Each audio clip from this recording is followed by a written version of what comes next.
É isso aí, pessoal, beleza? Hoje resolvi fazer a live um pouquinho diferente, já que é o único tempo do dia aí que eu tenho disponível é dirigindo de um lugar para outro. Então é uma forma aí de eu falar com vocês. Infelizmente não vai dar para olhar as perguntas porque eu tô dirigindo, vou olhar pouco para a tela, mas é mais para tirar umas dúvidas aí que sempre surgem quando eu boto lá as perguntinhas pro pessoal perguntar, e a galera me manda sempre no direct aí. E aí, sempre que puder eu vou fazer isso, vou tentar falar sobre assuntos mais populares aí, que vocês mais gostam, que vocês mais pedem, para tentar sempre tirar dúvida, para que vocês tenham um treino cada vez melhor e possam atingir o objetivo de vocês. Hoje eu vou falar sobre treinamentos de inferiores, que a grande maioria das pessoas que me seguem são mulheres, a parte de homens também que me seguem também tem interesse nesse assunto, e é um assunto que é muito debatido, porque tem muita controvérsia com relação a exercícios, com relação à quantidade de dias da semana para treinar, se você separa ou não separa a musculatura, treina um dia anterior, treina outro dia posterior.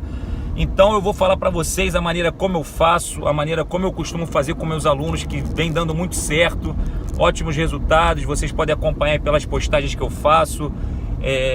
E é o que tem de mais novo na ciência aí, o que tem de mais novo nos estudos. E eu vou começar abordando pelo grande mito que eu acho aí que as pessoas fazem, é de separar o treino de membros inferiores. Separar de que forma?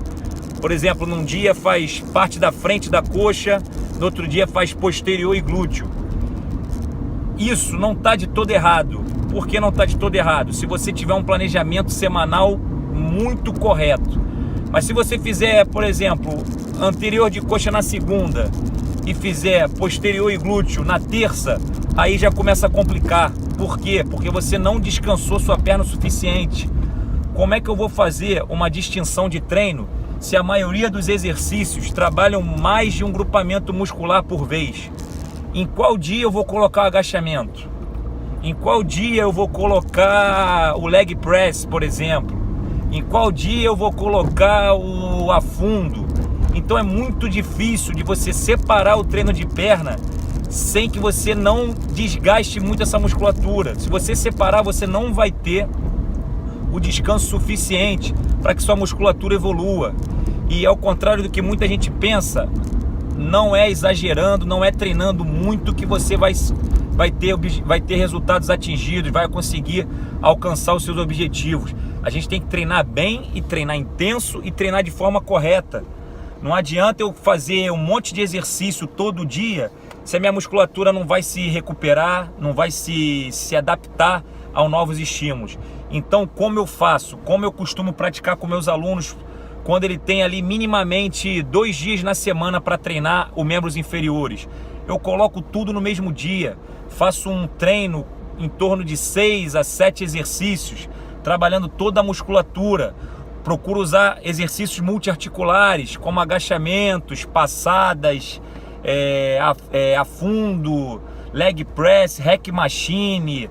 Uso alguns exercícios isolados também. Muita gente pergunta, às vezes usa a cadeira extensora. É um bom exercício, mas não é o primordial não. Ele dá um bom trabalho, mas não é o primordial. Tem épocas do treinamento que nem cadeira extensora eu uso.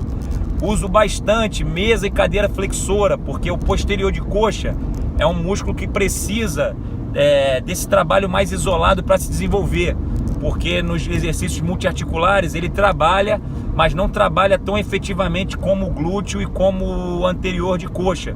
Então eu uso bastante a cadeira flexora, a mesa flexora.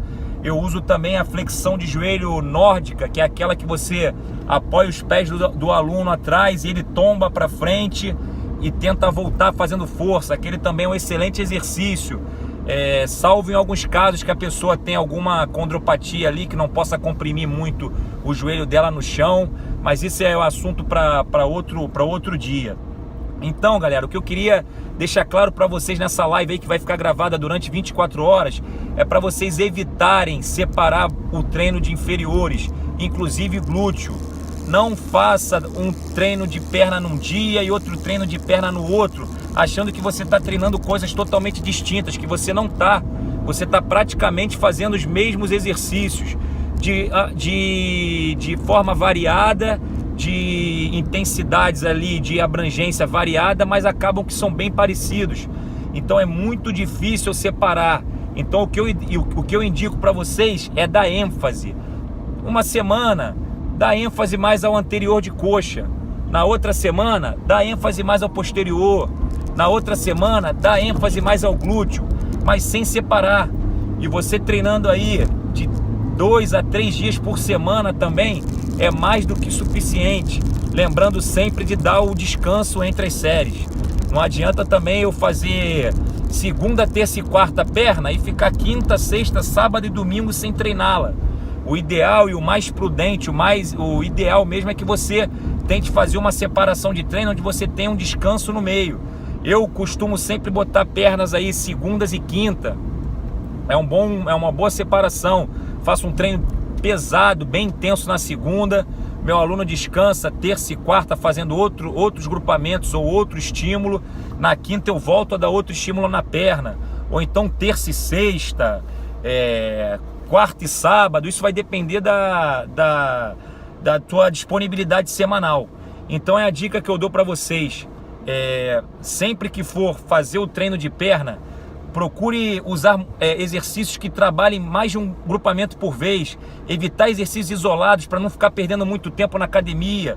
Ficar fazendo cadeira abdutora, cadeira adutora, exercícios com caneleira para glúteo.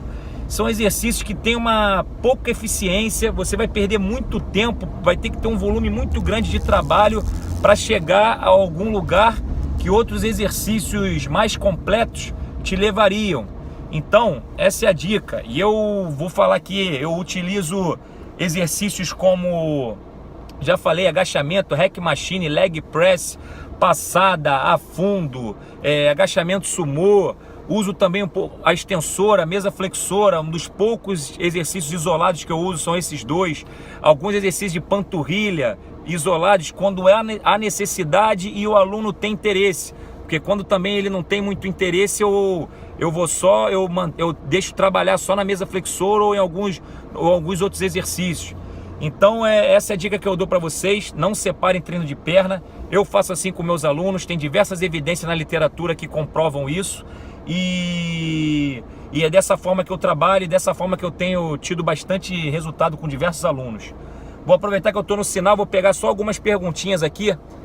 A Cacau perguntando: eu faço na segunda parte da frente, quarta posterior e glúteo, e na sexta frente de novo. Está errado? Com esse intervalo no meio, Cacau, não está de tanto errado não. Só vai depender da quantidade de exercícios que você está fazendo por dia. Se você estiver fazendo muito exercício na segunda e muito exercício na quarta, provavelmente a musculatura da perna não está descansando. Então, você tem que ver a quantidade de exercícios aí para ficar com uma quantidade de séries semanais em torno aí de 18 séries por grupamento, 24 séries por grupamento, entendeu? Então vai muito da quantidade de exercícios que você está fazendo por dia. 3 vezes por semana, como separo? Dependendo dessas 3 vezes que você treina, se for como a Cacau aí, segunda, quarta e sexta, eu faria mais ou menos aí uns 3, 4 exercícios em cada dia, variando entre o ênfase. Numa segunda-feira eu daria um ênfase mais para anterior de coxa, fazendo agachamento, cadeira extensora, uma passada.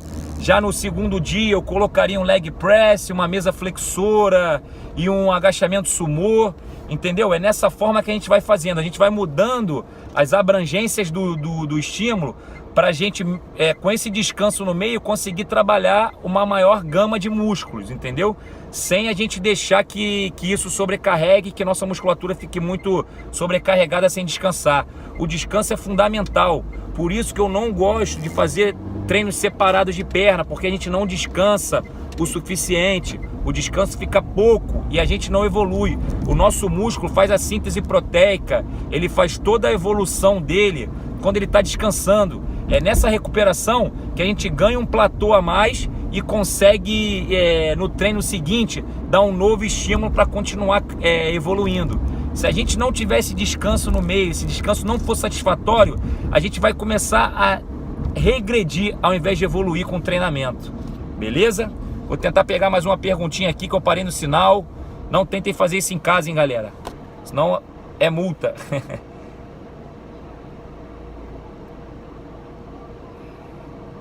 Perguntando aqui se eu uso caneleira. Ó, eu uso caneleira em pouquíssimos casos. Casos de reabilitação, quando a pessoa tem alguma limitação articular. Em poucos casos, quando a pessoa tem alguma coisa que impeça ela de fazer os exercícios convencionais, como eu já falei antes, que é agachamento, que é leg press e esses exercícios convencionais que vocês sempre vêm eu colocando aí. Então, não costumo utilizar, principalmente para glúteo. Não gosto muito de usar, não vejo tanta eficiência assim. Tem alguns estudos que demonstram que é desnecessário fazer, tá? Não estou falando que ele não serve para nada, mas estou falando que é desnecessário quando você faz uma quantidade de exercícios aí de tão boa amplitude, de tão boa implementação de carga, que são esses que eu citei. Não tem necessidade de você colocar um exercício de baixa amplitude, baixa implementação de carga, como os exercícios de caneleira. Sem contar que se você começa a botar muito peso no exercício desse, você força muito a sua lombar começa a forçar, você começa a perder postura, e aí eu já não gosto de a gente, em detrimento da técnica, começar a querer fazer alguns exercícios que não são satisfatórios para isso. Uma perguntinha aqui, elevação pélvica. Eu acho um excelente exercício, mas eu tenho uma ressalva com a elevação pélvica. Eu não coloco elevação pélvica no meu treinamento, no treinamento dos meus alunos, de maneira isolada. Como assim de maneira isolada? Se você colocar o seu aluno para fazer elevação pélvica e ele for um aluno treinado, provavelmente ele vai necessitar de uma carga muito elevada para fazer esse exercício e ter um trabalho satisfatório. E essa carga elevada de forma vertical na nossa lombar não é indicada, porque a nossa coluna não foi projetada para receber cargas nessa direção. A gente foi projetado para receber cargas axiais, cargas que vêm de cima para baixo, cargas de compressão. Quando a gente coloca a barra ou o peso sobre nossa lombar, sobre nosso quadril, rola um cisalhamento ali entre as vértebras, isso pode ser prejudicial. Então eu prefiro colocar ele conjugado com algum outro exercício, porque o meu aluno já vai para ali fadigado, não vai precisar colocar tanta carga e vai fazer um complemento de um trabalho ali para o glúteo ali muito satisfatório. Uma outra estratégia que eu uso também é fazer a elevação pélvica de forma unilateral, que é uma forma de eu reduzir um pouco a carga que eu coloco. O aluno vai estar tendo um trabalho também bem satisfatório e não vai precisar botar tanta carga. É só você elevar um pé do chão e fazer a elevação com apenas um pé no chão. É uma maneira também que eu utilizo para fazer isso, beleza? Vou pegar só mais uma perguntinha aqui, tá? E vou encerrar a live para ela não ficar muito extensa. Qualquer dúvida que vocês tiverem sobre esse assunto, é só mandar no direct aí. Eu tento responder um a um e a gente vai se falando, beleza, galera? Um prazer aí, obrigado quem acompanhou. Vou deixar a live disponível aí por 24 horas. Quem tiver dúvida é só me chamar. Meu WhatsApp está disponível também na minha bio. Pode me mandar um WhatsApp a hora que for. Se eu não responder na hora é porque eu tô ocupado, mas assim que der eu respondo. Valeu? Obrigado a todos. Espero vocês na próxima aí. Um abraço.